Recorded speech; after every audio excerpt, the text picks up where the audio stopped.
Éco-Société a été fondée en 1992 par un groupe de militants et militantes qui trouvaient qu'il y avait un vide éditorial pour parler d'écologie, de la destruction de la biosphère.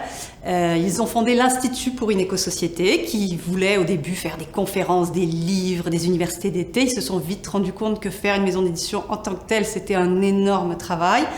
Leur mission s'est concentrée sur la maison d'édition et depuis donc bientôt 30 ans, ce sont donc des militants à travers l'organisme l'Institut pour une éco-société qui possèdent la maison d'édition Éco-Société. Donc on est un organisme à but non lucratif mené par des militantes et militants au fil des années qui se sont investis. Pour résumer l'esprit d'Éco-Société, je dirais collectif, audace et petite machine de guerre. Dans la mesure où on est vraiment un collectif, on prend nos décisions en commun, on est vraiment une équipe avec des responsabilités évidemment de chacun, mais on prend nos décisions en commun.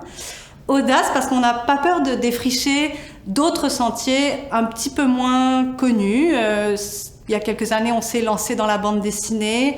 On ne nous attendait pas forcément sur ce terrain-là alors qu'on faisait des essais depuis des années.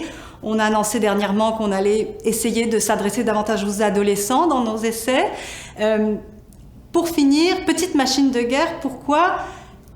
On a vraiment la prétention de lancer dans l'espace public des ouvrages qui vont susciter des débats, qui vont faire changer les choses concrètement dans la vie des gens, dans la société, que l'on pense au piège Énergie Est, que l'on a sorti pour bloquer ce projet de pipeline de pétrole qui allait traverser le Canada, ou encore de nos livres sur les paradis fiscaux pour adresser cette question-là d'un point de vue politique en disant les États ont légalisé les paradis fiscaux et il est temps que l'on pose la question des services publics en lien avec l'évasion fiscale. Le catalogue d'Éco-Société s'est construit autour de grandes thématiques. L'écologie sociale, les rapports Nord-Sud, le rapport à l'agriculture, le féminisme, les autochtones. Et au fil des années, évidemment, se sont développées beaucoup de collections différentes.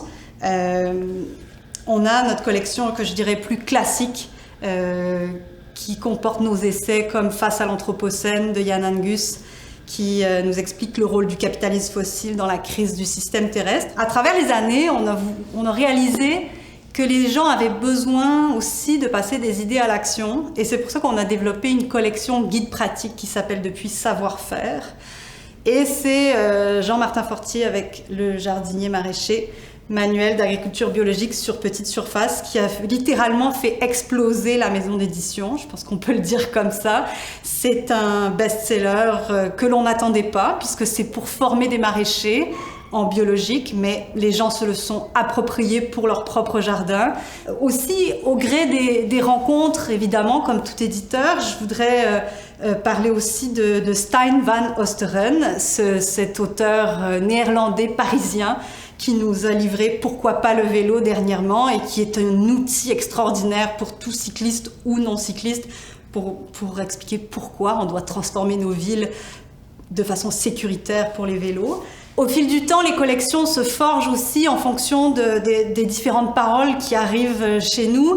Et c'est comme ça qu'on a construit aussi la collection Polémos, Débattre, combattre, où on a des titres, on va dire, plus mordants sur différents sujets. Ici, Ville contre automobile, Guérir du mal de l'infini d'Yves-Marie Abraham, qui est un penseur de la décroissance, qui enseigne à HEC par ailleurs. Donc c'est pas une mince affaire, qui nous dit produire plus, partager plus, décider ensemble. Donc ces petites collections de paroles fortes pour créer le débat, eh bien ça vient aussi nourrir notre catalogue.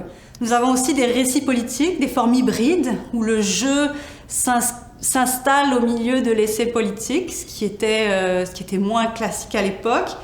Un catalogue se construit évidemment au gré des coups de cœur, des rencontres, mais aussi des sujets politiques que l'on veut amener dans l'espace public. Combien de fois en comité éditorial on s'est dit « il nous faut un livre sur ce sujet-là, il faut trouver le bon auteur ou la bonne autrice sur ce sujet-là, c'est essentiel ».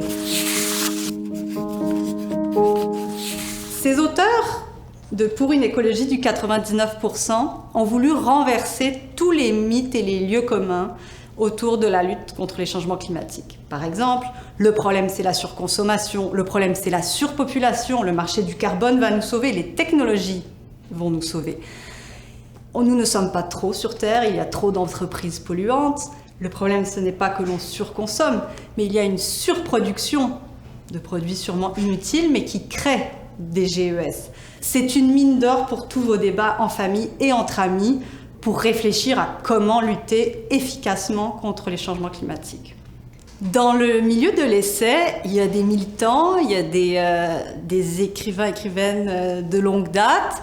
Et parmi ceux-ci, une des rencontres marquantes, je dirais, c'est Anne-Marie Saint-Cerny, qui est une militante écologiste de longue date, mais qui a une plume extraordinaire, qui a livré Mégantic, une tragédie annoncée, et qui a tellement voulu continuer à pousser cette œuvre et ce sujet nécessaire, ce sujet politique grave, qu'elle a travaillé à pondre une bande dessinée en collaboration avec l'artiste Christian Quesnel. Et pour moi, Anne-Marie Saint-Cerny est l'exemple même de l'essayiste, de la militante qui ne lâche pas et qui nous fournit des outils pour continuer à avancer, pour lutter et pour faire changer la société.